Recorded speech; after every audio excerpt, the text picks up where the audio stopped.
در رکوع ممکن نیست، برای آنکه رکوع جای دعا نیست.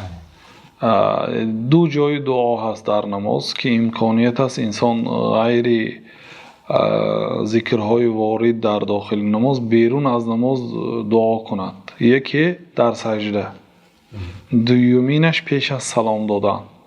پیامبر صلی الله علیه و سلم میگه ثم لیتخیر من الادعیه ما شاء، سپس از دعاها کدام دعا را خواهد اختیار کند. گفتن یعنی شرط نه که دعای قرآنی باشد یا دعای مأثور از پیامبر صلی الله علیه و سلم شد. البته اینها بهتر است.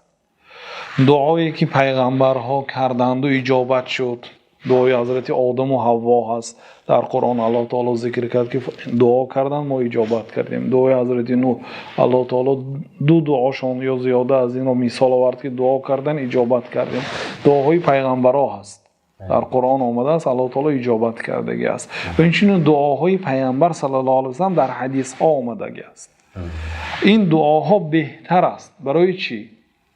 برای آنکه پیغمبرها این دعاها را گفتند و آنها از وحی سخن میکنند. دعاهای پیغمبرها جامع است.